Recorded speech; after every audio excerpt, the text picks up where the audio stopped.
eu gostaria que você liberasse em direção a alguém uma palavra que determina um dos rumos proféticos que o Senhor nos confiou para esta manhã. Quando eu disser 3, você vai olhar para a pessoa que está ao seu lado e vai dizer para esta pessoa: é grande. Calma que eu não contei até 3 ainda. Você vai dizer: é grande. E isso vai surpreendê-la, né? É grande. O que Deus tem na sua vida é grande. O que Deus tem para fazer é grande. O que Deus vai realizar é grande. Isso é maravilhoso. Mas todo mundo que recebe de imediato algo grande, assim como fica surpreendido, rapidamente também preocupa-se, porque tudo que é de grande porte é também de grande responsabilidade, de grande administração. Então, quando você disser é grande, ele vai gostar, mas ele vai pensar: ixi, é grande. E aí você vai acalmá-lo em seguida. Você vai dizer: é grande. Primeiro vai dar a ele consciência da responsabilidade e vai dizer: vai abalar.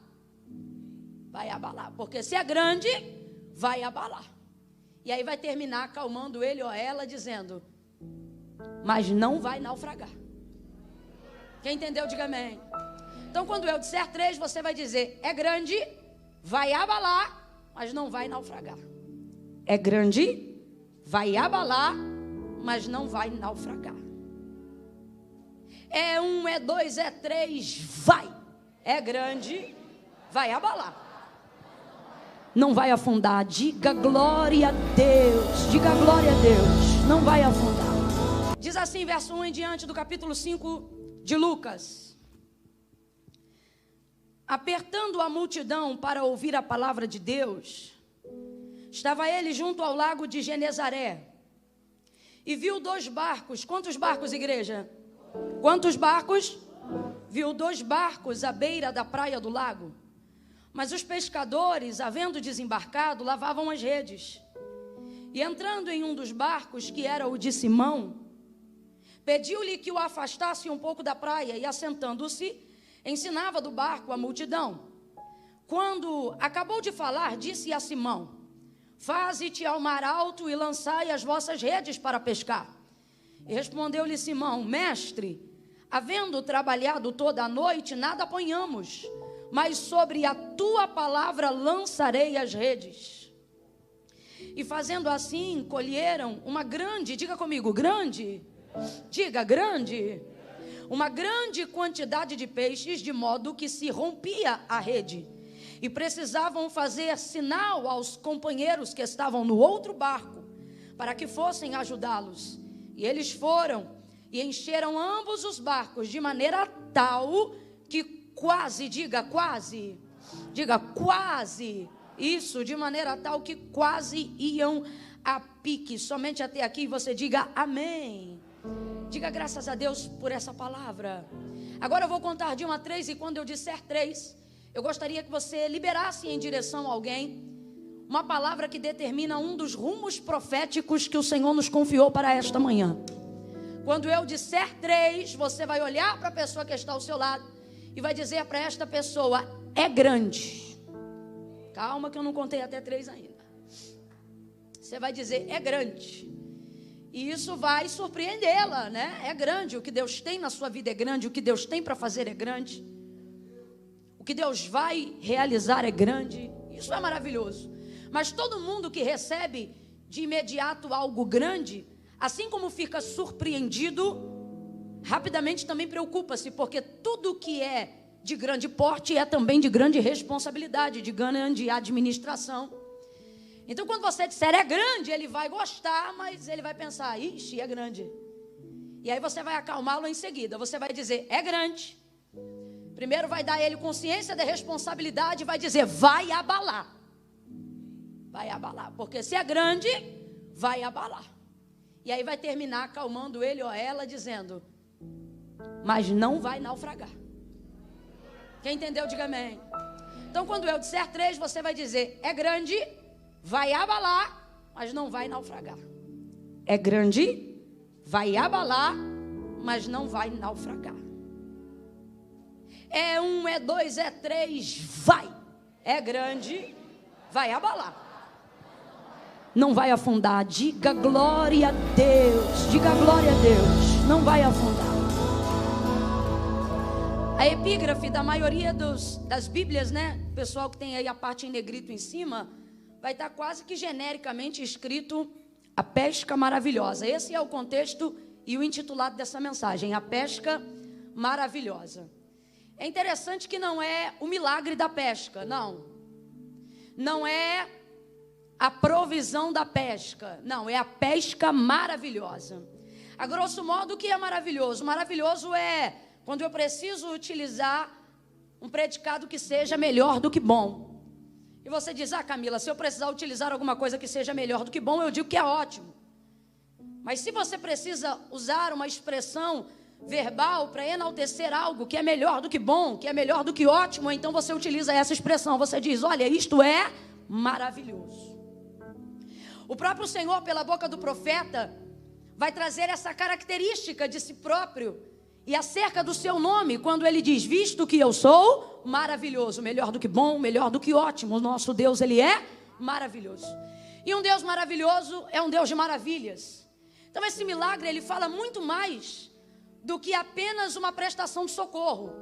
O milagre da pesca maravilhosa, ele fala sobre um Deus que provê e que manifesta coisas grandiosas além da esfera da necessidade.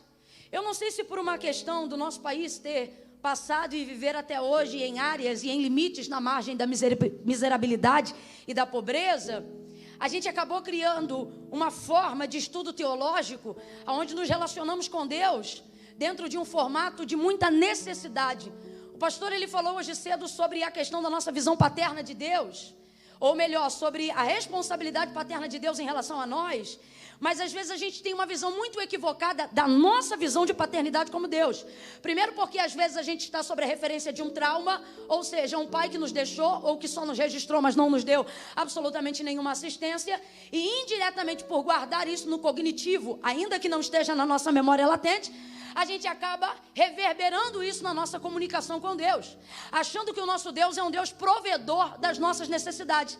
E a nossa cabeça acaba trabalhando tanto nessa esfera, tanto nessa voltagem, que a gente nem se dá conta que mesmo diante de palavras claras e expressivas de como Deus deseja se relacionar conosco, ainda assim a gente acaba limitando esse relacionamento a uma provisão de necessidades. A gente começa a reproduzir como se isso fosse via de regra no relacionamento de Deus para conosco, dizendo que Deus só supre as nossas necessidades, dizendo que Deus não faz o que a gente deseja, mas só faz o que a gente precisa.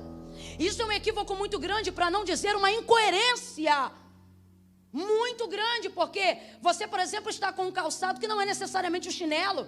Você não tem, por exemplo, só uma saia ou uma calça para vestir. Até aquela pessoa que está aqui nesta manhã, que tem uma vida financeira em momento de aflição, de dificuldade, até ela pode escolher entre o que comer. Se vai comer angu ou se vai comer uma sardinha frita, ainda que seja um alimento simples. Então assim, o mesmo corpo que se alimenta de uma picanha maturada é o mesmo que se alimenta de angu. Mas mesmo assim, Deus cumpre os desejos do seu coração. Quem aqui nunca ouviu o testemunho de alguém que recebeu a provisão de algo que desejava comer? Ou seja, a sua vida não dependia da sustentabilidade daquele alimento, porque você tinha outros, mas Deus te trouxe para refrigerar a alma, para alegrar teu coração, para mostrar que Ele tem pensamentos mais altos do que os céus, como foi dito pela boca do profeta, infinitamente mais do que pedimos ou pensamos. E vamos mais além quando Ele diz: eu sei que pensamentos tenho de vós, diz o Senhor, pensamentos de paz e não de mal, para vos dar o fim que desejais. Mas a gente começa a se relacionar com Deus como se fosse via de regra, em que Ele se tornasse apenas o Deus do socorro. E com isso nos distanciamos dessa real paternidade de Deus. Quando o próprio Jesus vai dar uma palavra de direcionamento aos seus discípulos, e Ele vai dizer: eu não quero que vocês andem ansiosos por coisa alguma, nem pelo que comeremos, nem fiquem aí pensando o que beberemos ou o que vestiremos. Ele não diz o vosso socorro, Ele não diz o vosso provedor, Ele diz o vosso Pai que está no céu. Aí Ele usa exemplo da nossa paternidade terrena, e Ele diz assim: porque se vós, sendo maus, ou seja, na vossa natureza caída, se vocês, sendo maus, sabem dar coisas boas aos vossos filhos, qual dentre vós é o pai que, pedindo o filho um pão, lhe entrega uma pedra, ou pedindo um peixe, lhe entrega uma serpente? Se vós, sendo maus, sabeis dar coisas boas aos vossos filhos, que fará o vosso Pai que está no céu? Mas ao longo da nossa caminhada, limitamos o nosso relacionamento com Deus, achando que Ele é apenas um agente provedor, achando que Ele é um recurso espiritual para o desesperado, e com isso vamos apequenando, diminuindo, limitando o nível de relacionamento e de vontade que o próprio Deus tem de se relacionar conosco.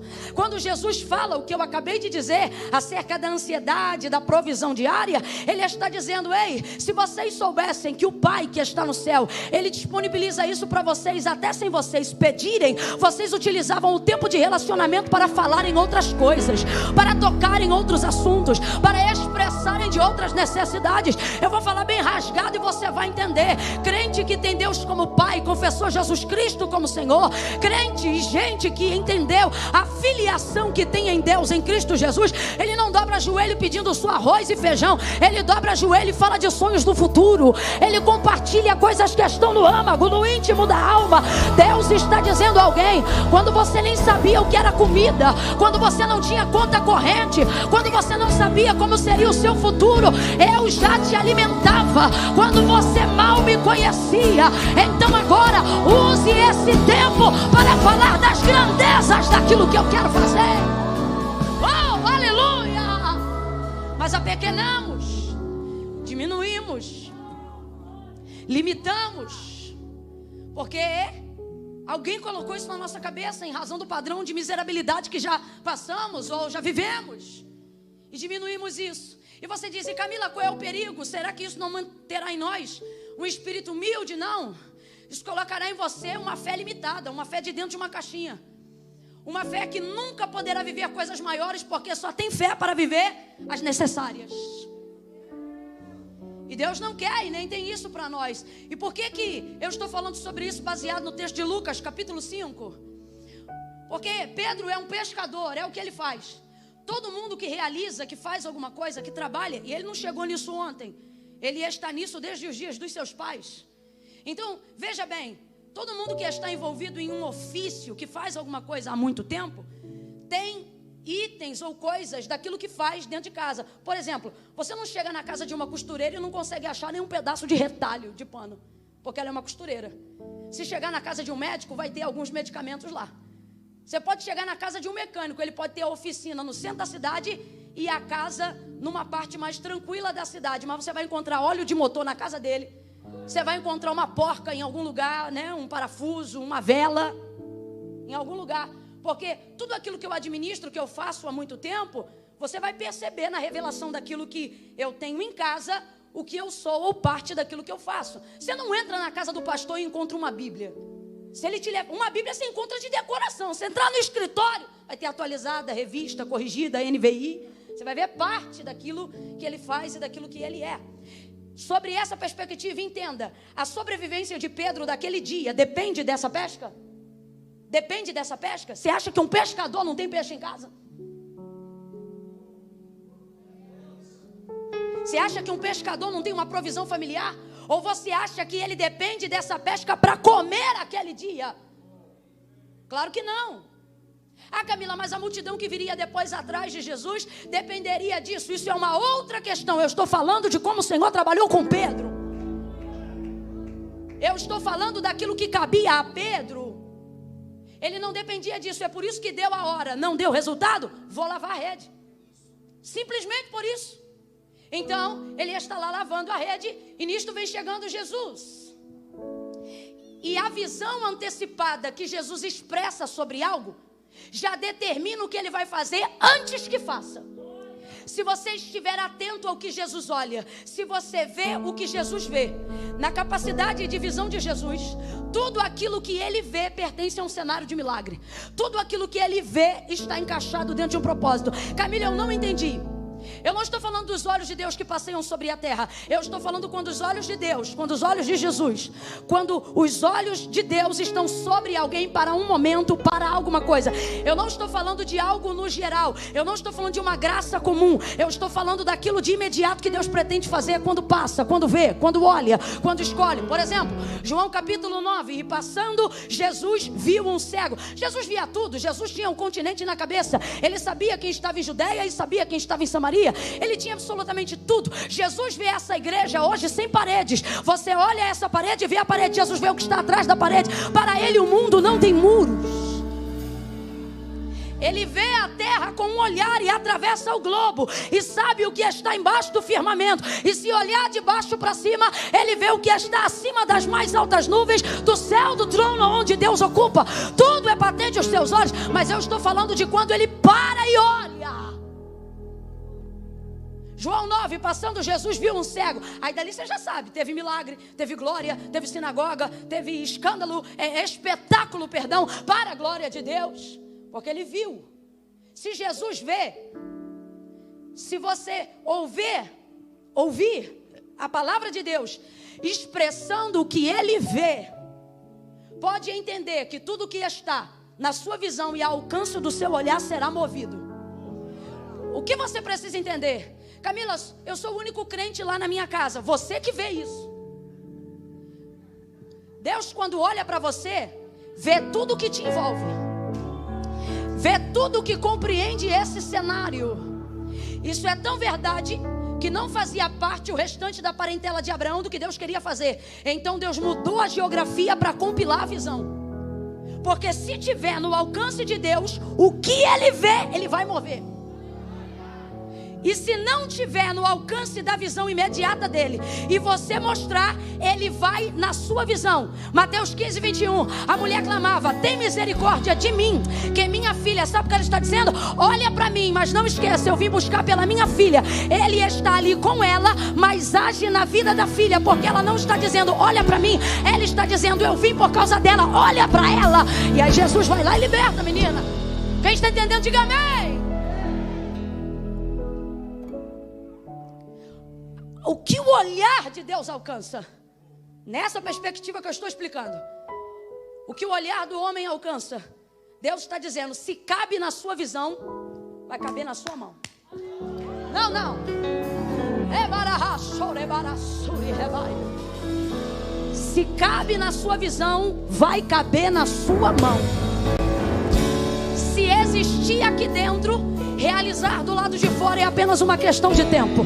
Se pulsar aqui dentro, cumprir do lado de fora é só uma questão de tempo. Deus está dizendo, se tu podes ver, tu poderás crer.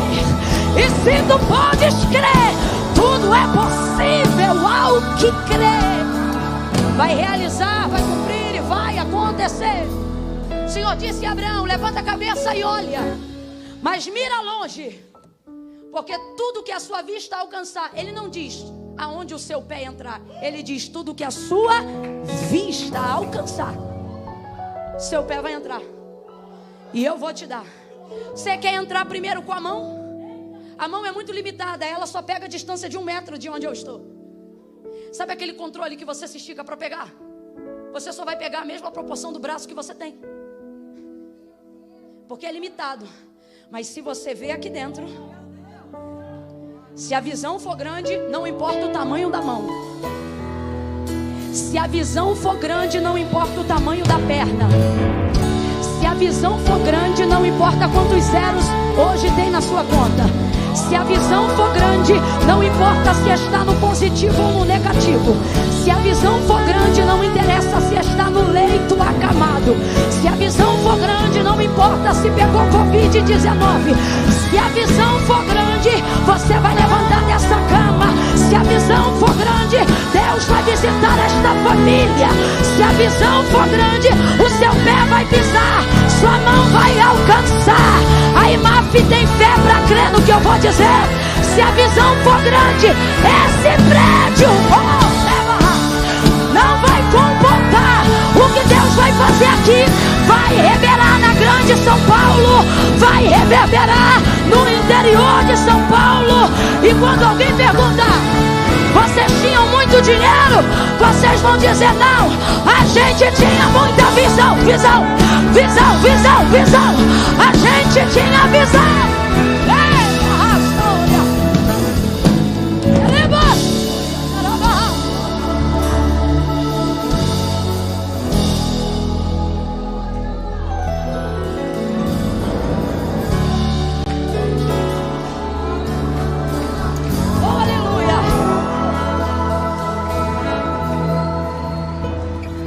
E por quê? Que é necessário que nós compreendamos a necessidade de termos uma visão panorâmica. Uma visão panorâmica. Lembra aí da característica do seu celular? Tem uma partezinha nas modalidades de fotografia, aonde uma delas está escrito foto panorâmica. É a capacidade de conseguir, através de um único instrumento, pegar uma visão total ou a maior parte da visão de um lugar. Se você tem um celular um pouquinho mais goiaba, ele só vai pegar 180. Se você já está numa visão, se você já tem um celular mais pan, ele pega até 360. Se você tem a GoPro, você pega de cima e fecha embaixo. Isso tudo vai depender do instrumento que você tem. Isso vai depender da perspectiva, do ângulo que você vê. Então veja bem, quando Jesus chega à beira daquela praia, o texto já diz o que ele vê. Chegando, viu quantos barcos? Você vai ver ele ministrando o tempo todo de um em um e para um, que é o de Pedro. Mas você não pode esquecer, você não pode se emocionar com o durante e esquecer o que ele viu antes. Porque ele só vai trabalhar em cima daquilo que ele viu. Então, se ele já te mostrou o que ele viu, se ele já compartilhou com você a visão, você não pode se emocionar que só o seu barco está em atividade. Você tem que entender que ele viu dois. E se ele viu dois, tem obra para os dois, milagre para os dois. Porque ele está compreendendo todos os participantes dentro daquilo que ele viu na mesma visão, mesmo que esteja utilizando o barco de um só. Agora, como é que isso vai acontecer? A primeira coisa, e é por isso que a gente precisa corrigir esse sofisma teológico que a gente foi desenvolvendo ao longo do tempo, de que Deus só trabalha de acordo com a necessidade. E por que precisamos dissolver isso para viver as coisas grandes da parte do Senhor, para compreender a visão que Deus tem a nosso respeito, para ver aquilo que Deus está vendo e quer revelar a nós? Precisamos dissolver isso, porque Deus trabalha segundo a medida da nossa fé. Então, se você limita, isto também vem de maneira limitada para você. O poder é limitado, a glória é limitada, a revelação é limitada. E, sobretudo, há um mecanismo para a realização de milagre. Camila, um mecanismo. Se eu fosse traduzir isso agora como se fosse uma aula, eu não utilizaria apenas o critério da soberana vontade de Deus, mas eu falaria para você metodologicamente e sistematicamente que há um mecanismo para a realização de milagres. E a primeira base para a realização de milagres, Camila, isso está disponível para aprendizado? Está na Bíblia Sagrada. O primeiro comportamento, a primeira virada de chave de mente, a primeira coisa que precisamos dissolver para aprender a expressão da verdade para a realização de milagres é esse: Deus não trabalha só para a necessidade. Não é via de regra que Deus só faça milagre para quem precisa. E eu, estabelecendo que isso não é via de regra, estabelecerei agora algo que de certo é via de regra. O que, Camila? Milagre não é para quem precisa, é para quem deseja. Vou mais além. Milagre não é para quem precisa, milagre é para quem espera.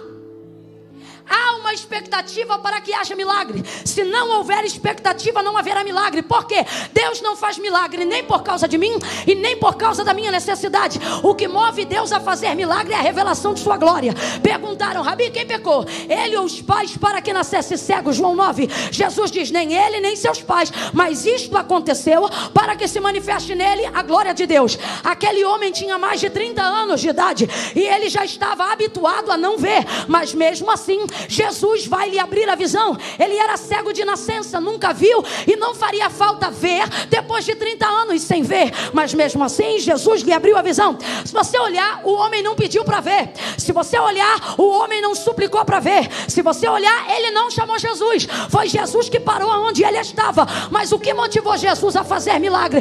Ele disse: nem por causa do pai, nem por causa da mãe, e nem por causa dele. Isto vai acontecer agora para a glória do meu Pai que está no céu. Camilo, o que você está dizendo? Milagre não é realizado para preciosismo, para esfregar na cara de ninguém e dizer: eu tenho um testemunho. Não.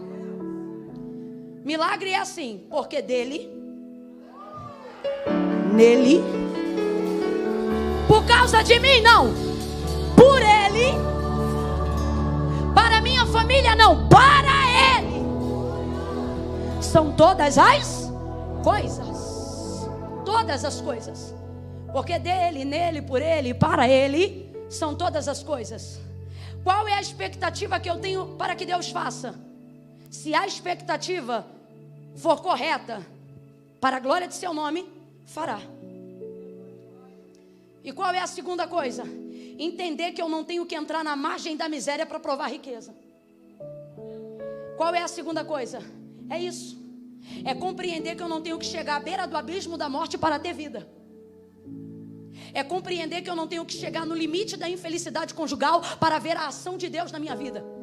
Porque se você só adora e só motiva a sua expectativa de acordo com as suas necessidades, em pouco tempo você se rebelará contra o seu Deus. Porque se você baseia a ação favorável de Deus de acordo com as necessidades minhas ou de alguém, em pouco tempo você chegará à conclusão de que serve um Deus injusto.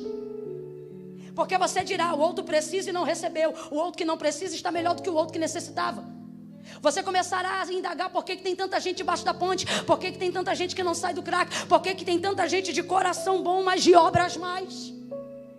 E você começará a desenvolver a ideia de um Deus que ou age aleatoriamente, que não trabalha pautado na justiça e vai colocar isso na conta da soberania dele, ou então você vai chegar à conclusão de que não está servindo um Deus justo o suficiente, porque ele só age de acordo com as necessidades. E o pior, ele escolhe a quem vai ajudar de acordo com as necessidades, porque você vai ver gente que tem necessidade não recebendo milagre e nem provisão. Então nós precisamos compreender que milagre não é a mola propulsora, nem que necessidade não é a mola propulsora, nem a única via de regra que Deus utiliza para realizar milagre. Pedro tinha comida em casa, e se essas pessoas não comessem naquele dia, também não morreriam de fome. Mas ainda assim Deus fez algo maravilhoso por intermédio de seu Filho Jesus Cristo. Por quê, Camila? Porque havia em Pedro expectativa gerada depois da palavra pregada. E isso vai trazer a realização de milagre. Mas essa chave na nossa mente tem que virar. Essa ideia de que um Deus supridor de necessidades é apenas esse Deus que nós servimos. Lemos a carta de Paulo aos Filipenses, quando ele diz: porque o meu Deus, segundo as suas riquezas, vou tentar reproduzir fidedignamente como está escrito: porque o meu Deus, segundo as suas riquezas, suprirá todas as nossas necessidades em glória, por Cristo Jesus, seu Filho. Vou repetir, o que ele disse foi: porque o meu Deus, segundo as suas riquezas, suprirá todas as nossas necessidades em glória, por Cristo Jesus. É assim que está escrito, sim ou não? Sim ou não? É assim que está escrito. Mas olha como a gente interpreta: Deus vai suprir minhas necessidades. Está errado. Não é isso que está escrito. A interpretação está equivocada. Deus não está dizendo: eu vou suprir suas necessidades. Para dizer que só significa Deus vai suprir necessidades, deveria estar escrito: Deus vai suprir necessidades. Mas o que o texto está dizendo é: o meu Deus, segundo as suas riquezas. O que isso significa? Eu não vou suprir suas necessidades de acordo com as suas necessidades. Eu vou suprir as suas necessidades de acordo com as minhas riquezas. Camila, eu ainda não entendi. Vai entender. Deus está dizendo: não tem você mais necessidades do que eu tenho em riqueza. Eu não vou te dar o valor da conta para pagar. Eu vou te dar o que você precisa de sobra, para você saber que quem pagou a conta fui eu. Vai ser segundo a minha riqueza e não segundo a sua necessidade. Isso muda tudo. Isso muda absolutamente tudo. Isso muda tudo. Isso diz que eu não espero de Deus o pagamento de um boleto do mês. Isso diz que eu espero de Deus surpresas que eu nem sei quais serão, mas sei que serão. Chega Jesus, vê os 2 barcos, sobe em um, visão panorâmica ativada. Eu só vejo uma pessoa sentada em cada cadeira, mas isso sou eu. Como disse Deus a Samuel, eu, o Senhor, não vejo como o homem vê. O homem vê o que está diante dos seus olhos, eu, o Senhor, som do coração. Na minha visão humana, tem gente aqui que sentou sozinho, mas na visão de Deus tem gente que quando sentou, assentou-se também no coração. Pai, mãe, tio, sobrinho, filho, trouxe junto para o culto. Você olha para uma pessoa e só vê uma pessoa. Deus vê culto cheio até quando tem só 3. Porque Deus, quando olha para alguém, não vê só o que está diante dos nossos olhos, mas Deus vê toda a hereditariedade que essa pessoa carrega. Tudo aquilo que está na visão do nome que está revelado diante dos seus olhos. Por exemplo, você olha para Abraão e vê um homem. Deus olha para Abraão e vê milhões de judeus, bilhões de judeus, trilhões. Calma, Camila, não tem isso tudo. Conta a quantidade de geração e você vai ver se já não teve. Deus olha para ele e não vê só um homem, mas vê um pai de uma grande e nem podia ter filho. Tem esterilidade no ventre de Sara? Não, mas Deus já está compartilhando com Abraão a sua.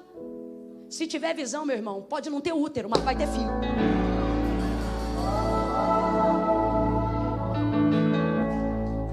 Então Jesus chega, ativa a visão panorâmica. Então a primeira coisa, entender que milagre não é por necessidade. Segunda coisa, visão panorâmica ativada. Se tiver capacidade para ver, terá condições de receber. Se tiver capacidade para ver, Ele vai te dar capacidade para administrar. Camila, mas se é grande, como é que vai caber tudo na minha mão? Já olha para alguém e diz, não cabe. Não cabe. Camila, mas se é grande e não cabe, por que Deus vai me dar? Porque Deus não te fez para ser uma represa. Deus não te fez para ser uma caixa d'água. Vou falar mais rasgado. Deus te fez para ser canal. Deus te fez para ser um rio. Ele olhou para a mulher samaritana e Ele não disse para ela, dentro de ti brotará uma caixa d'água. Não, é a fonte sentada em cima da fonte dizendo, se tu crer vai nascer de você outro rio, que vai saltar para a vida eterna. Sabe o que Ele está dizendo? Quando eu confiar a você tudo que eu determinei sobre a tua vida, você não vai reter, vai passar por você e você nunca vai empobrecer. Porque até a maré baixa, mas o rio que abastece o mar não seca. Deus está dizendo, eu vou fazer de você um rio, eu vou fazer de você uma fonte, eu vou fazer de você um administrador de riqueza. Então já corrige a visão panorâmica dele e diga para ele, já vou te dizer, não cabe. É por isso que você não pode reter, senão a rede rasga. Não cabe. Jesus olha a visão, 2 barcos, escolhe o de Pedro. Por quê? Não sei. Tenho a menor ideia. Claro que o chamado era de Pedro, tem uma série de coisas, mas tem uma série de probabilidades. Então vamos ficar só com o que está escrito hoje. Escolhe o de Pedro, entra no barco de Pedro, porque vai haver milagre.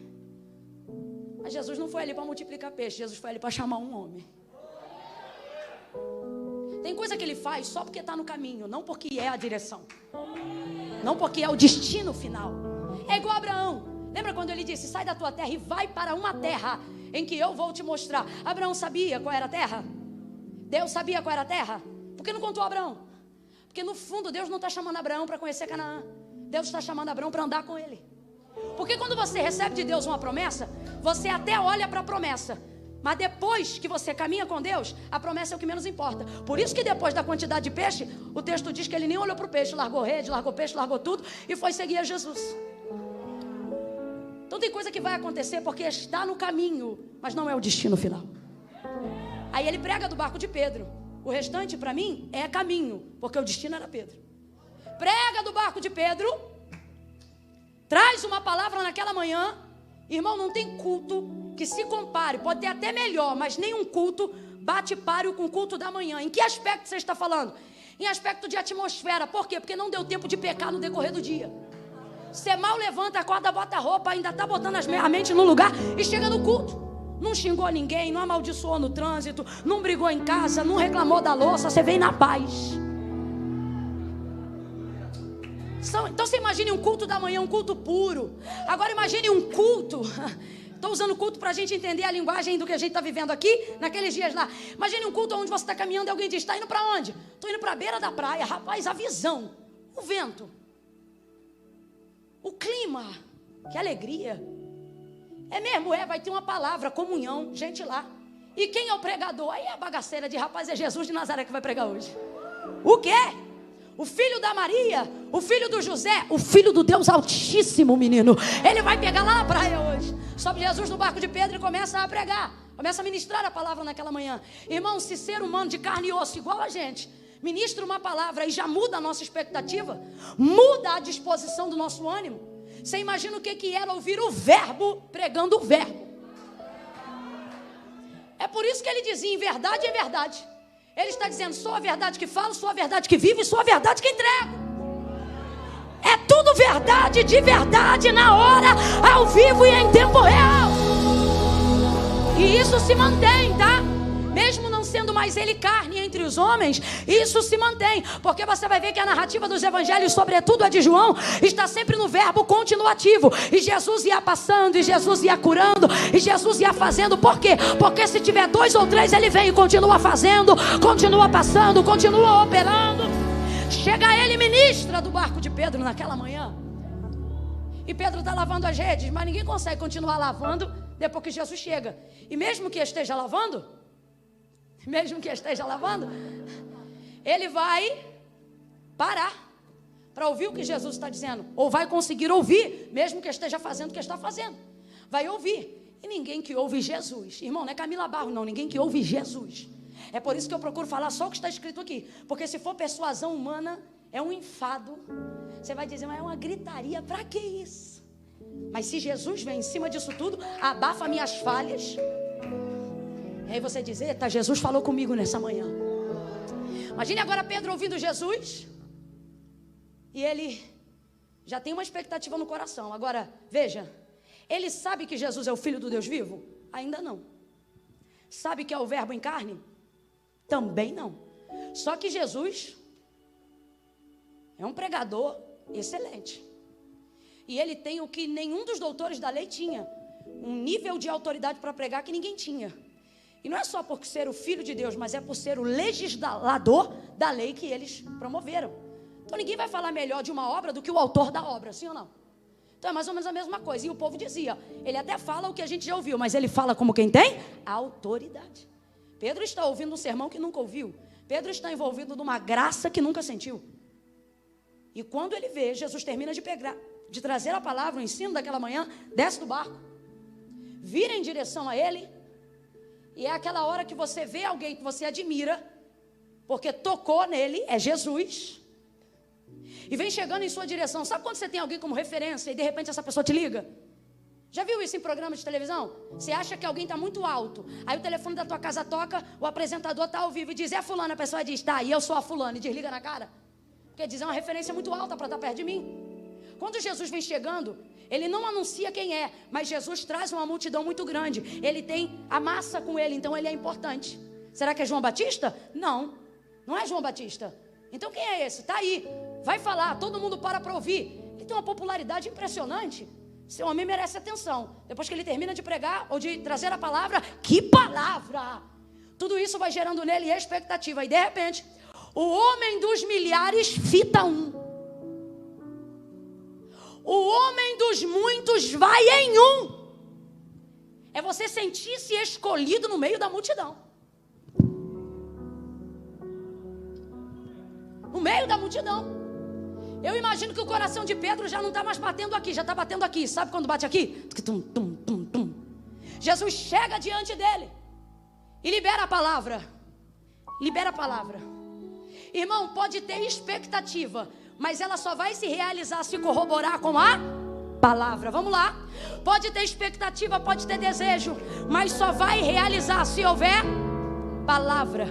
Pode ter o Espírito Santo de Deus. Pode ser crente do manto, do remanto, do ré, do prá, do xabataca. Só vai cumprir se tiver palavra. Pode subir monte, virar no jejum, rapar a cabeça, fazer voto. Pode rapar a barba, jejum de Daniel. Pode fazer 7, 14, dobrar no 21. Se não tiver palavra, a palavra não torna a expectativa concreta. A palavra não torna a expectativa real. Vai ficar só no campo do sentimental. Vai ficar só na parte da imaginação. Só vai desenvolver o lúdico. Não vai tornar aquilo real. Rapaz, isso é tão sério, que até Deus impõe esse limite para o seu modo de operar. Gênesis 1: no princípio a terra era sem forma e vazia. O Espírito de Deus se movia. Tem Espírito ou não tem? Tem Espírito ou não tem? Tem, mas não tem luz. Tem Espírito, mas não tem árvore. Tem Espírito, mas não tem semente. Tem Espírito, mas não tem estrela. Tem Espírito, mas não tem sol. Tem Espírito, mas não tem lua. Camila, mas não tem o Espírito? É, não é de Satanás não. O texto diz: o Espírito de Deus se movia sobre a face das águas, sobre a face do abismo. Se movia onde? No meio das trevas. Duas verdades. Primeiro, não há treva dense que Deus não mova. Não entre e não faça. Ele entra onde Ele quer. Do Senhor é a terra, a sua plenitude, o mundo e aqueles que nele habitam. Camila, o auge da luz, Deus está? Está. E por isso disse Davi: se eu botar minha cama no mais profundo abismo, onde nascem as trevas, ali Ele também me vê. Se movia, mas não trouxe a realização de nada do que pesamos, respiramos, tocamos ou vivemos hoje. Quando foi que as coisas começaram a acontecer? Quando houve Espírito? Não, Espírito é necessário porque gera expectativa. Reage, mas só reage a uma coisa: reage à palavra. Então, enquanto tinha Espírito, mas não havia. Por isso que tem gente que é do ré, é do prá, tem Espírito. Sobe monte, desce monte, mas na hora da palavra dá um comichão nele. Não aguenta a palavra. Não ora a palavra, não prega a palavra, não canta a palavra, não estuda a palavra, não ministra a palavra, não vive a palavra. Então ele só tem expectativa. O que é expectativa? Pressão de Coca-Cola. Parece que vai, mas baixa. Só expectativa. Agora, se houver a palavra, aí o texto diz: logo após as densas trevas, e disse Deus. Palavra. Haja luz. E houve luz. Pedro, obviamente, tem uma expectativa, mas ainda não tem uma. Vem, gente, ainda não tem uma palavra. É por isso que você não pode entrar na igreja de cara como um pedinte, olhar para Deus e dizer: eu preciso de dinheiro. Olhar para Deus e dizer: eu preciso de saúde. Olhar para Deus e dizer: eu preciso trocar de carro, eu preciso disso ou daquilo. Ei, tem que ser como Pedro: basta uma palavra. Basta uma palavra. O Senhor está dizendo: se tiver palavra, vai ter saúde. Se tiver palavra, vai haver prosperidade. Se tiver palavra, vai haver porta aberta. Se tiver palavra, vai haver mudança. Expectativa sem palavra é refrigerante. Agora, gerou expectativa, vem Jesus e diz: faze-te ao mar alto e lança as redes para pescar. E essa é a parte mais difícil e eu caminho para concluir aqui. Por que a parte mais difícil? É quando você gera expectativa em alguém, e nesse caso aqui em Jesus, em Deus, e você sabe que Ele tem poder para resolver tudo, a qualquer hora, a qualquer momento. Lavar a rede fala da frustração de um momento. Acabou, parou. Não tenho mais expectativa naquilo. Sim ou não? Sim, não tenho. Hoje não dá mais. O mar não dá para peixe. Só que Jesus vem e uma palavra dá a Ele uma motivação nova. Mas por que eu digo que é a parte mais difícil? Porque Jesus não está mandando Ele fazer uma coisa nova. Entenda. Ninguém precisa de uma nova expectativa para fazer uma coisa nova. Ninguém. Se você sabe que vai fazer ou vai ter uma coisa nova, você não se prepara para aquilo, não, é natural. Compra uma roupa nova, você pode não ter lugar para ir, você vai inventar um lugar só para botar roupa. Sim ou não? Sim ou não? Porque a roupa é nova e tudo aquilo que é novo te dá uma expectativa igualmente nova. E por que essa parte é a parte mais difícil para a execução de um milagre? Porque a gente quer ver milagre e quer que Deus faça algo novo, porque não acreditamos nos métodos que já conhecemos e ficamos frustrados quando damos continuidade fazendo aquilo que é certo, mas percebendo que mesmo fazendo o que é certo, a coisa não dá certo. Então você não quer continuar fazendo o que você sabe fazer.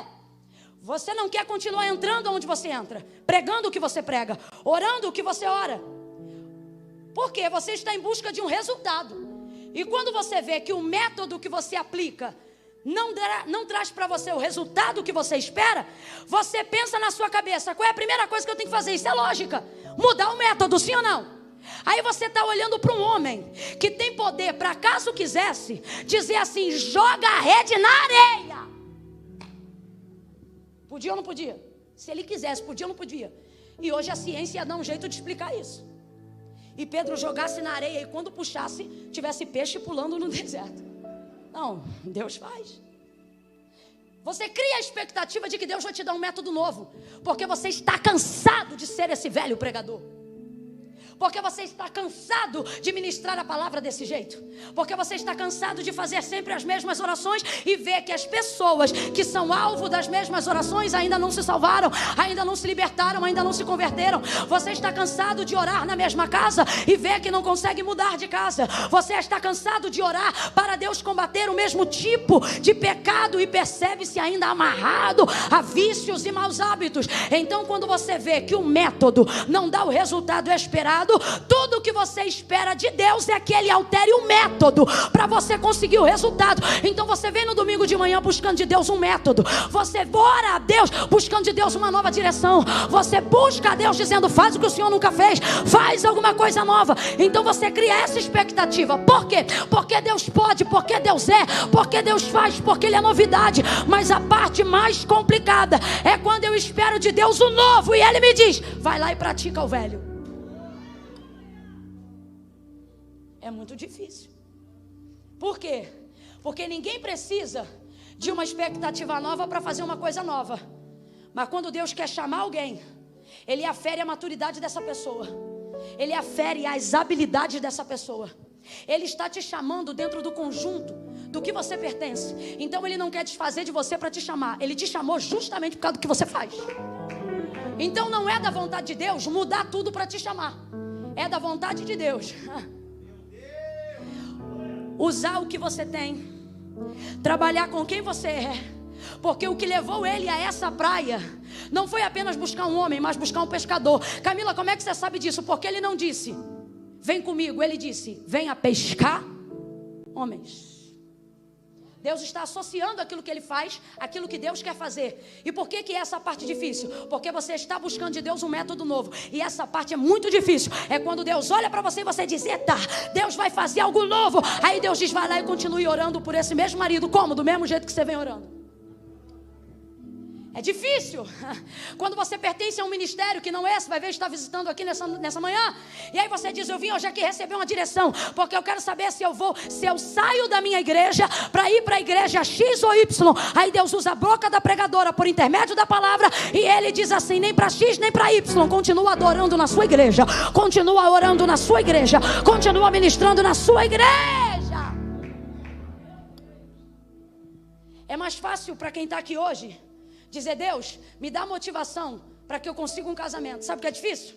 Orar a Deus hoje e dizer: Deus, me dá uma motivação nova para continuar convivendo com esta mulher antiga. Porque mulher não envelhece. Eu preciso... Ei, você acha nobre viver algo novo? Sabe o que é nobre? Ver um pastor que foi inserido no contexto pastoral, ver ele se frustrar como pastor, ver ele cair como pastor, ver ele se levantar como pastor. Quando eu digo cair é tentar. Ver ele oscilar como pastor, ver um dia a igreja dele está cheia, outro dia a igreja dele está vazia, e você sentar na cadeira com ele, ver a frustração de quem está lavando uma rede, e você perguntar: pastor, o que você gostaria de ser se você não fosse pastor? E ele olhar para você E apesar de dirigir uma igreja há tanto tempo e ter embate com tantos problemas que se repetem, traições, decepções, picuinhas, disputas e etc.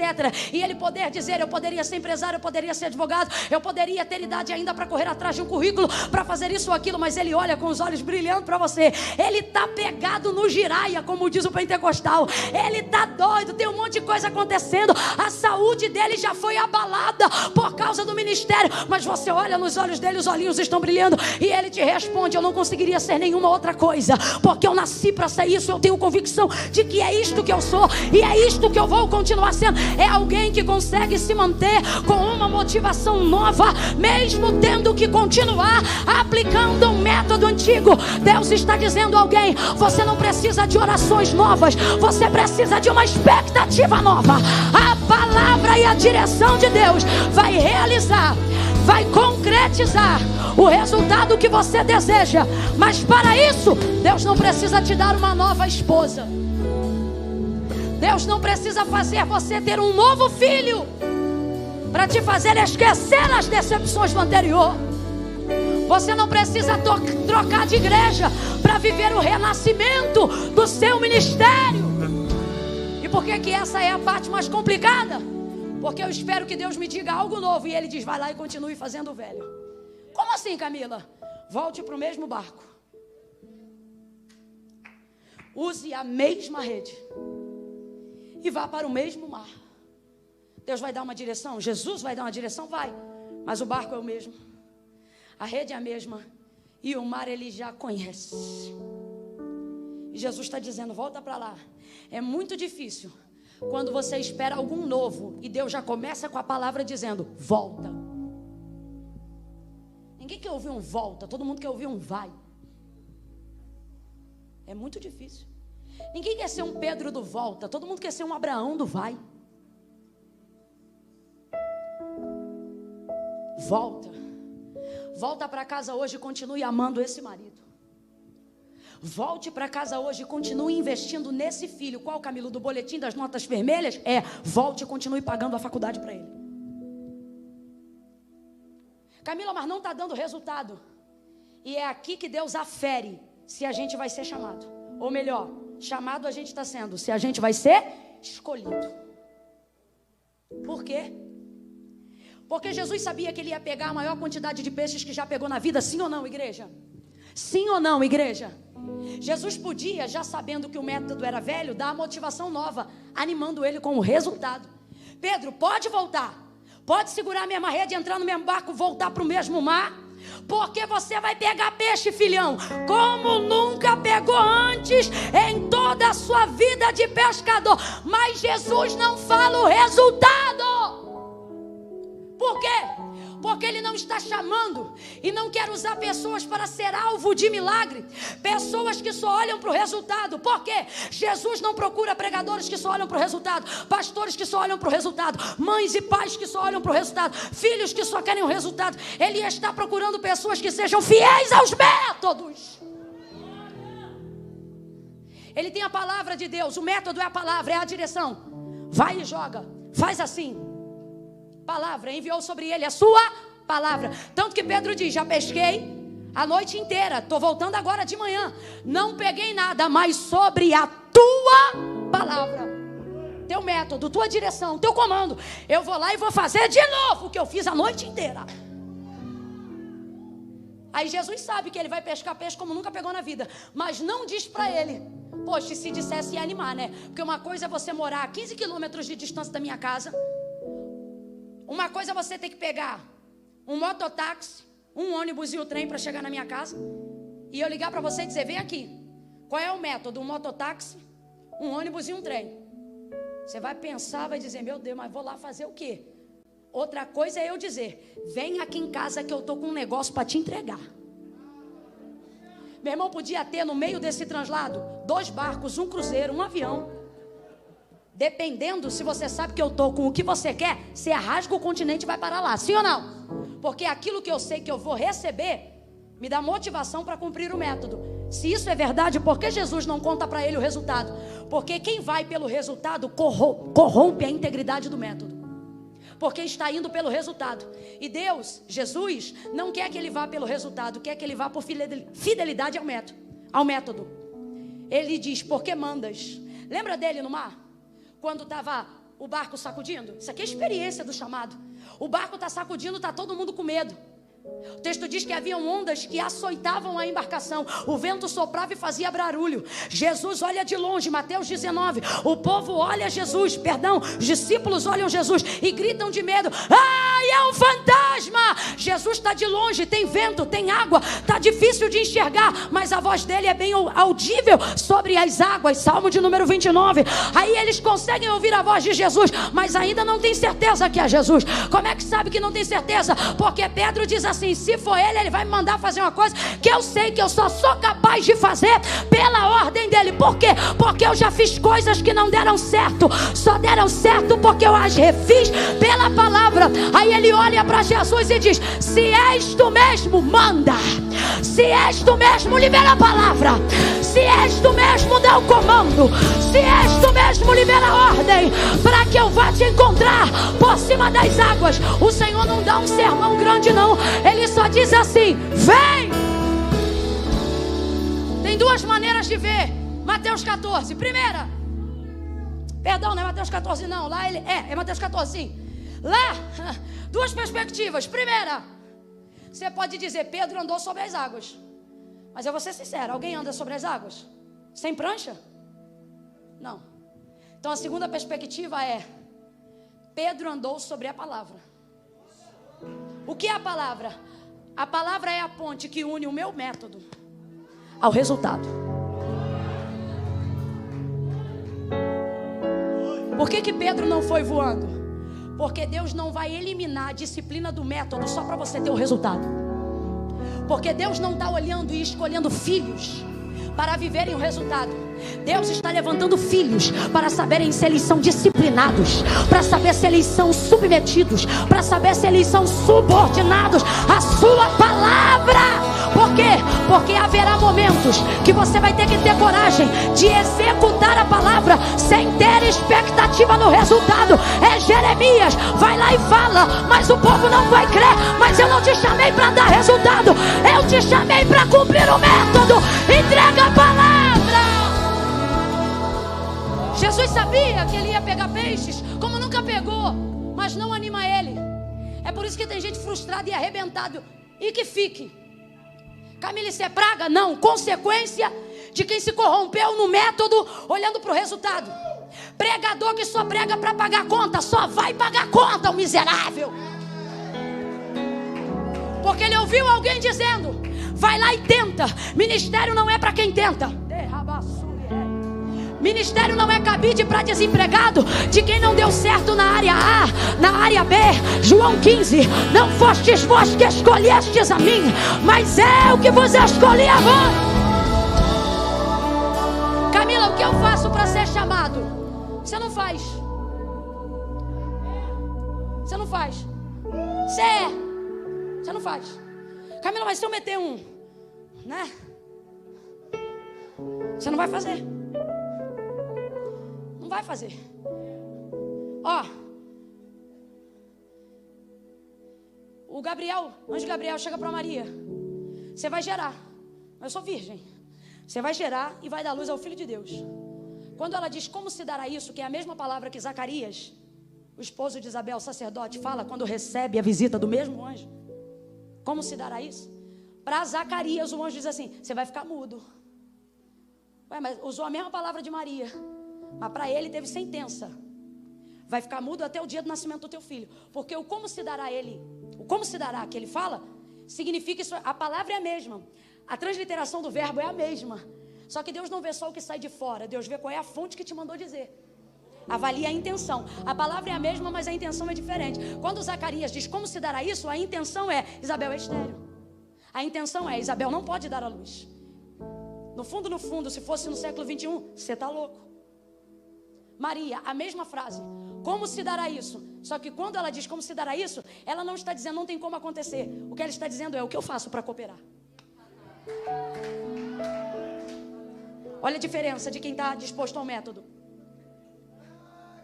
Como se dará isso? Ele está dizendo isso aqui, ó. O que eu faço? Vamos lá, ele está dizendo o que eu? Olha a resposta do anjo.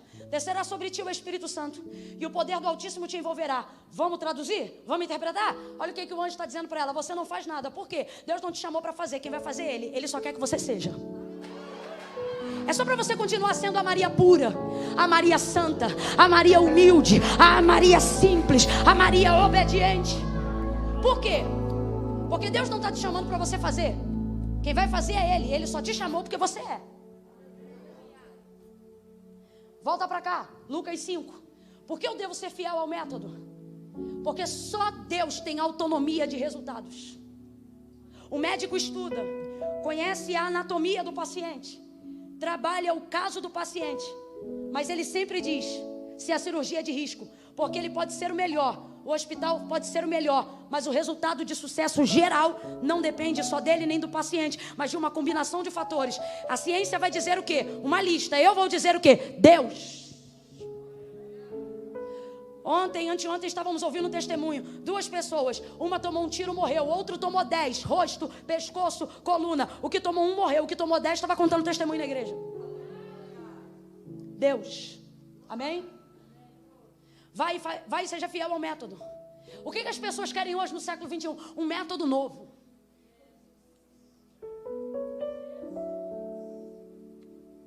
Porque a gente acha que vai alterar o resultado. Olha, pregue assim, pregue assado, faça assim, faça assado. Seja isso, seja aquilo. Isso aqui é muito sério. Guarde o que eu vou lhe dizer. Se você não gravar nada do que eu falei nessa 1 hora e 20 minutos. Nada do que eu falei você gravou, grave isso. Nem tudo que está dando certo significa que foi feito do jeito certo. E nem tudo que ainda não deu certo significa que esteja sendo feito do jeito errado. Só que tudo vai depender se você quer fazer o certo ou se você só quer que dê certo. Se você só quer que dê certo, fazer o certo não será o suficiente, porque para quem só olha o fim, tudo justifica nos meios. Mas, assim como a gente aprendeu na 5ª série uma coisa chamada prova real, que é quando você tem que pegar o valor somado ao valor do resultado para saber se deu o resultado certo, o céu trabalha com esse tipo de caixa. Não adianta ter um resultado positivo no final se houve um método equivocado durante a equação. Tem gente que está arrebentando aqui na terra, mas não vai entrar no céu, porque lá a conta não fecha. Lá a conta não fecha.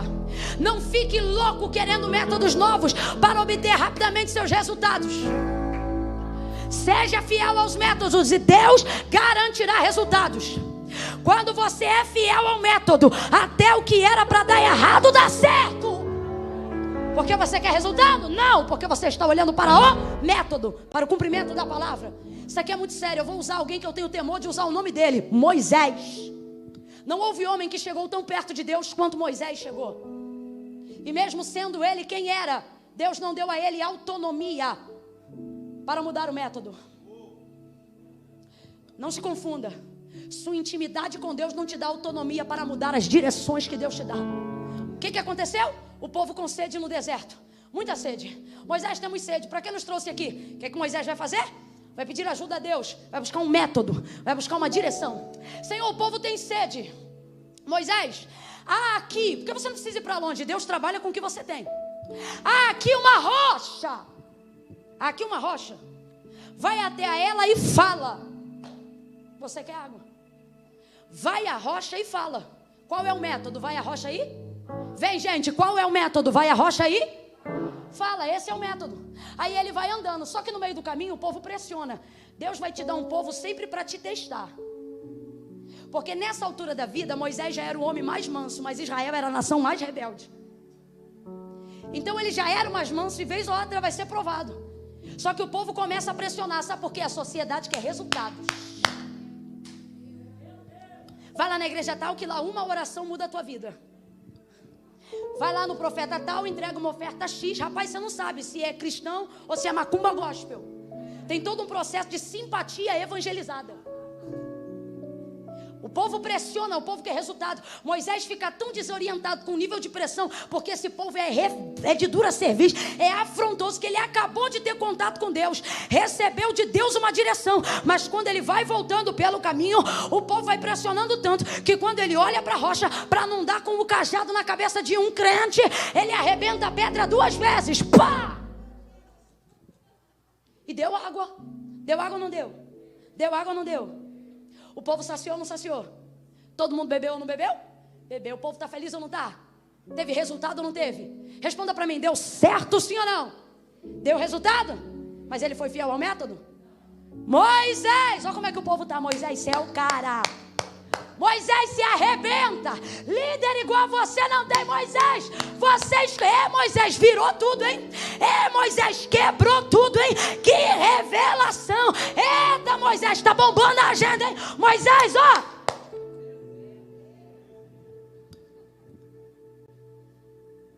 Os funcionários aplaudem a empresa fraudulenta, porque ganharam um monte de cesta básica que foi roubo de um caminhão. Meu chefe é top! Deu pernil, deu isso, deu aquilo, aumentou meu salário 3 vezes, claro. Ele tem receita bruta e deveria dar 27% e 30% para o imposto de renda, mas ele come todo mês, todo ano. E você está lá dizendo, não importa, importa é que a gente está tendo resultado.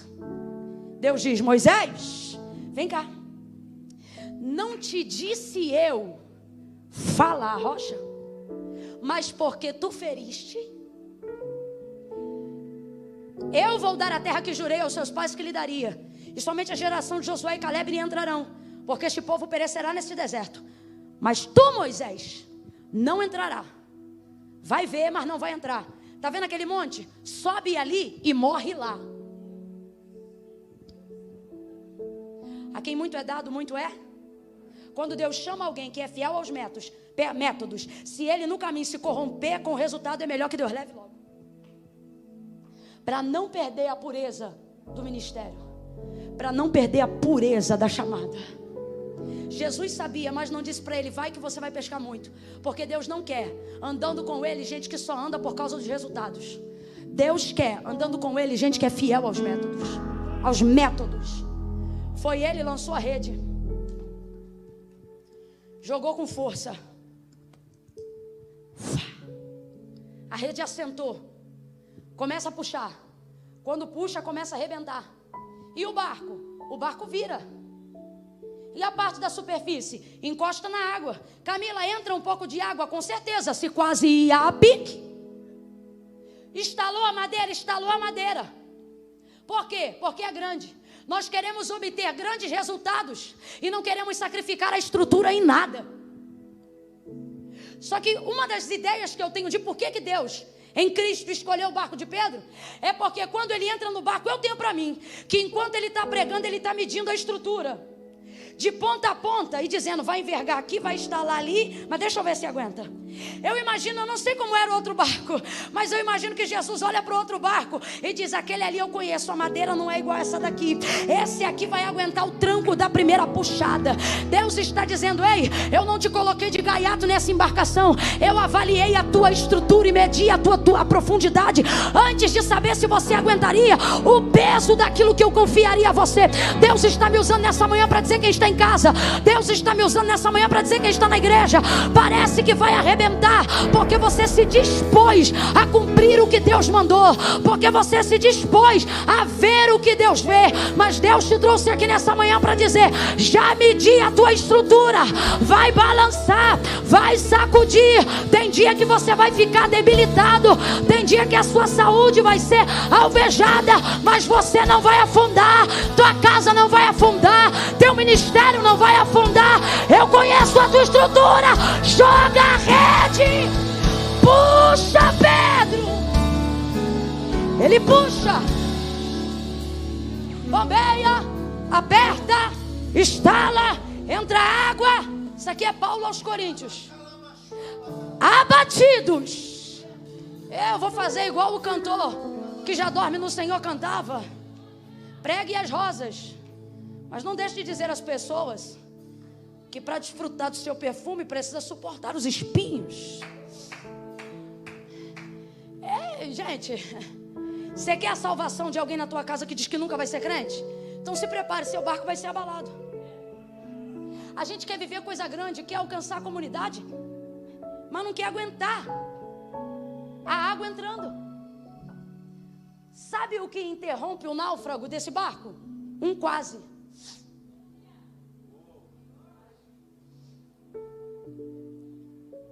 Deus vai elevar a extensão dos teus limites. Para quê? Para você entender que você pode ir além do que imaginava. E para você compreender que não vai haver náufrago, o que vai haver é um quase. Tem gente aqui que vai contar testemunho depois de alguns dias e vai dizer assim, alguém vai dizer, como é que aquilo aconteceu? Como é que você mudou do dia para a noite? Como é que isso ou aquilo aconteceu? Você vai dizer, você lembra que eu quase morri? Alguém vai olhar para você e vai dizer, menino, mas teu carro deu perda total. Tu não foi para o hospital? Ficou internado não sei quantos dias? Pois é, foi quase. Tem gente aqui que já está com a papelada do divórcio pronta, mas ainda não conseguiu assinar. E nem vai. Deus vai rasgar isso. E só permitiu chegar nesse limite para você contar o testemunho e dizer, foi quase. Tem gente aqui que estava na prévia de cancelar um CNPJ. Mas Deus nesta manhã está dizendo, eu só deixei acumular alguns boletos para no final do testemunho todo mundo saber que você tinha estrutura para aguentar essa parada. Quase. Deus vai interromper os náufragos da nossa vida com um quase. Parece que vai morrer, mas não vai morrer. Parece que vai separar, mas não vai separar. Parece que o ministério vai acabar, mas não vai acabar. Deus está entrando com um quase na tua história nessa manhã.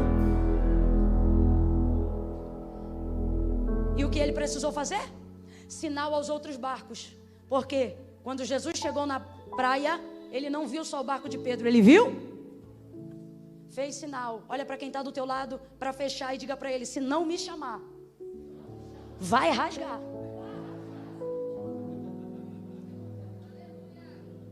Milagre é coletivo. Se não for para a glória de Deus, se não for para abençoar, por que o Senhor escolheu José entre seus irmãos?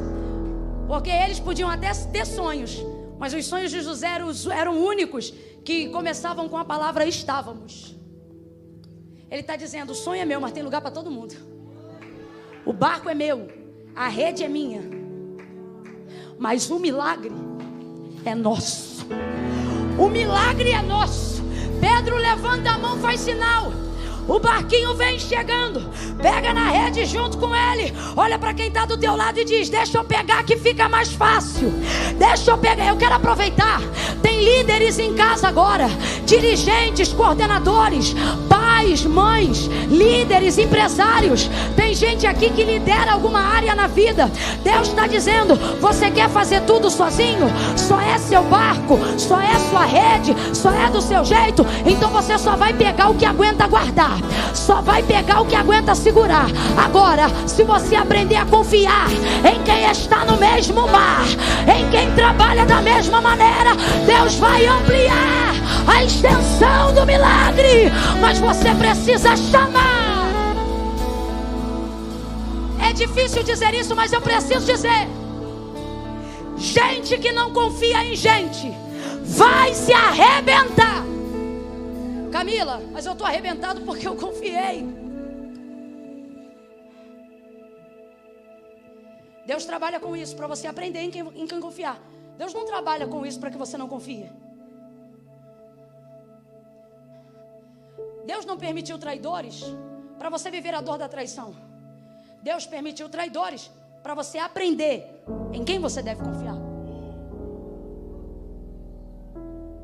Deus não te isolou, Deus está te ensinando a selecionar. O trauma está dizendo, ó, não conta para ninguém. Fica aí. Vive tudo sozinho.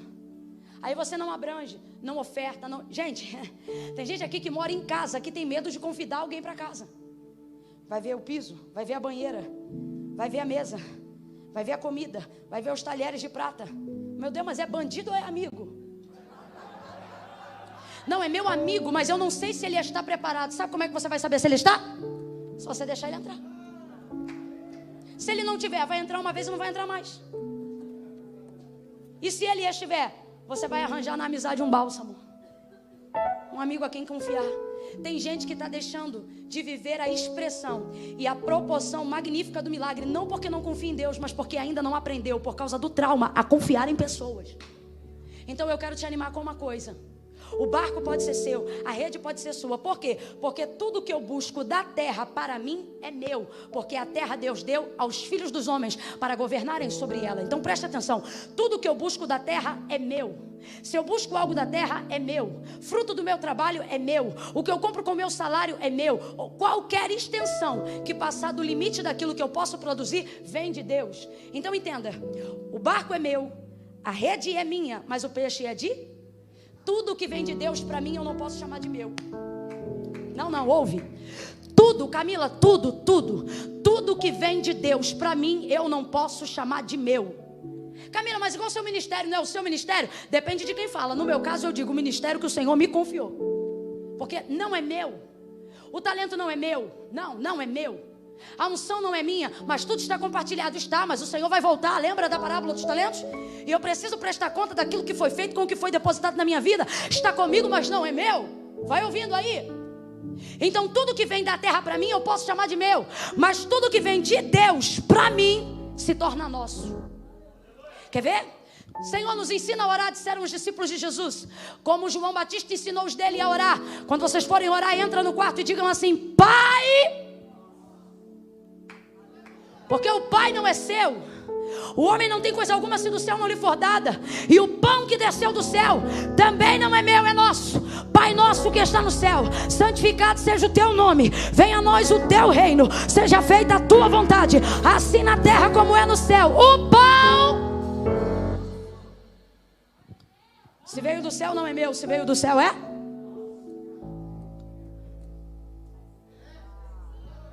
Pedro, o barco é seu, a rede é sua. Ops, a fé é sua, mas o milagre é... Olha para o teu irmão e diz: deixa eu puxar com você. A empresa é sua, mas o milagre é nosso. É Deus que está prosperando, então é nosso. O CNPJ é seu, mas a alegria é nossa. A glória é de Deus, mas a comunhão é nossa. Fica de pé do teu lugar em nome de Jesus. Aleluia.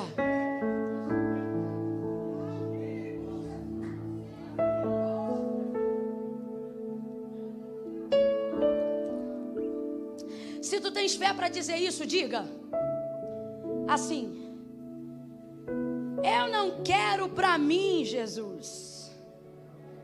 Ih, tá egoísta, hein? Diga assim: não é só para mim, Jesus. Melhorou. Diga: eu quero para todos nós. Senhor, eu não quero enriquecer para dizer eu tenho. Eu quero enriquecer para cobrir quem não tem. Senhor, eu não quero prosperar para dizer eu venci. Eu quero prosperar para que outros possam vencer também. Mas se o Senhor vai abalar a minha estrutura, se o Senhor vai mexer comigo, eu aceito. Por quê?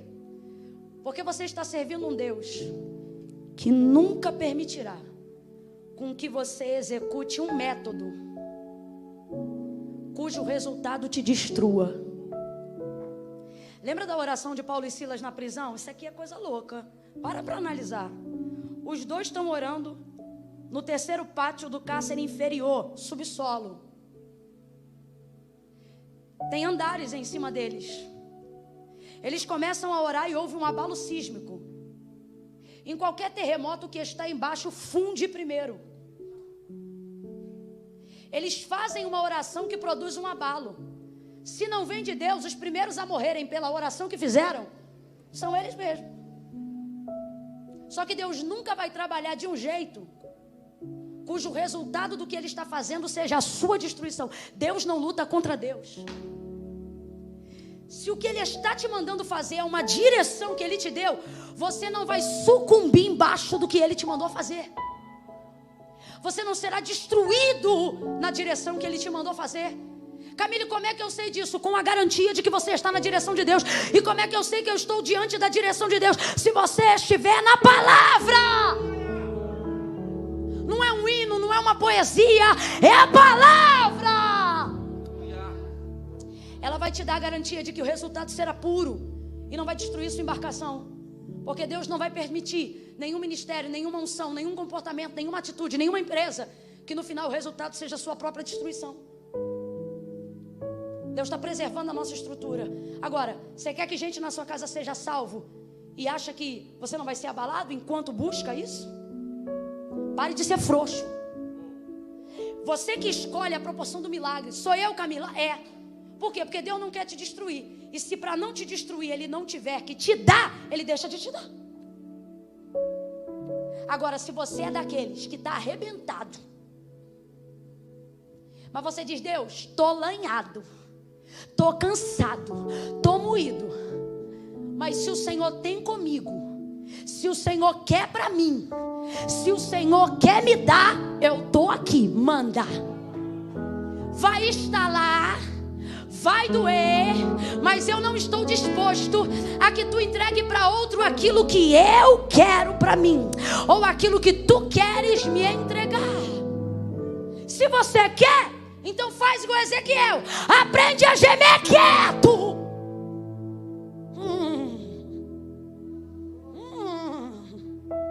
Aprende a dar o tudo bem da sunamita, tudo numa boa. O couro está comendo em casa, numa boa. Que isso, hipocrisia? Não. É que avaliando o que Deus vai fazer, já avalio o que eu vou passar. Mas como eu sei o que Deus vai fazer, vou passar. Vou passar.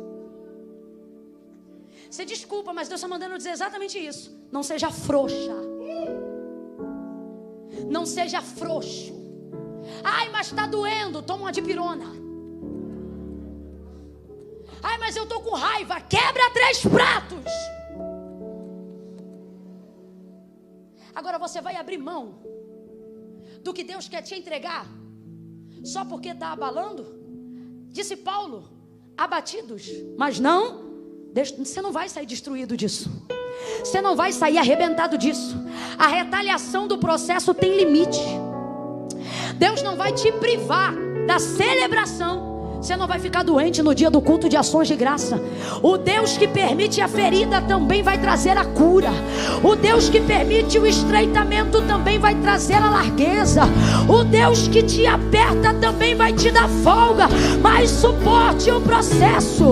O milagre é grande, a visão é grande, a perspectiva é grande. O abalo não será pequeno, mas o milagre será maravilhoso. Maravilhoso, maravilhoso, maravilhoso, maravilhoso, maravilhoso, maravilhoso. O que Deus vai fazer é maravilhoso, maravilhoso, maravilhoso, maravilhoso. Alguém vai dizer: o que Deus fez foi bom. Você vai dizer: não. O que Deus fez foi ótimo. Você vai dizer: não. O que Deus fez foi excelente. Também não. Foi maravilhoso. Maravilhoso. Foi maravilhoso.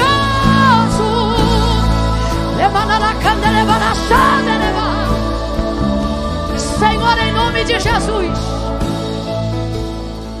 nessa manhã, Senhor, avalie a estrutura da embarcação de cada um aqui. Avalia o barquinho de cada um aqui. E se tu vês nele e nela estrutura para aguentar as grandes coisas do Senhor, faz tudo que lhe apraz e não poupa e nem limita nada do que o Senhor tem por causa do abalo. Em nome de Jesus, prepara corações aqui para começarem a compreender a envergadura da visão, a abrangência do milagre. Mostra para ele e para ela que ele e ela é apenas um Um barco é apenas um instrumento de atuação para que o milagre seja compartilhado, para que a tua projeção seja reverberada na cidade, no campo, na faculdade, na empresa, em casa, na igreja. Expande o raio de atuação. Expande o raio de atuação. Nós queremos peixes para a multidão, peixes para a casa, peixes para o barco vizinho. Nós queremos ser fiéis aos métodos. Nós queremos te entregar na mão a glória dos resultados. Oh Deus, coloca uma expectativa nova. Coloca uma expectativa nova para que este homem continue a fazer o trabalho, continue a desenvolver a chamada, continue a fazer o que o Senhor ensinou ele a fazer. Não deixe essa mulher desistir, não deixe esse homem desistir. O método é antigo, mas a motivação é nova nesta manhã. Dá-lhes uma motivação nova nesta manhã. A todos aqueles que estão acompanhando pela internet, dá-lhes uma motivação nova nessa manhã, uma expectativa nova nessa manhã. Quando eles chegarem no trabalho na segunda-feira, quando eles tiverem que agir as coisas que vão precisar agir na segunda-feira, dá a eles uma expectativa nova, uma motivação nova. Em cima daquela mesma mesa, trabalhando com esse mesmo chefe, ensaiando nesta mesma igreja, ministrando, quem sabe, o mesmo sermão, mas com uma motivação nova. Eleva a expectativa do teu povo, para que eles possam suportar a grandeza do que o Senhor quer fazer. Em nome de Jesus eu oro com a tua igreja agora e os abençoo, lhes enviando esta palavra, para que eles possam começar as atividades dessa semana sobre esta palavra. E que tu possas, ó Deus, revelar os resultados para aqueles que são fiéis aos teus métodos. Em nome de Jesus. Quem concorda, diga amém.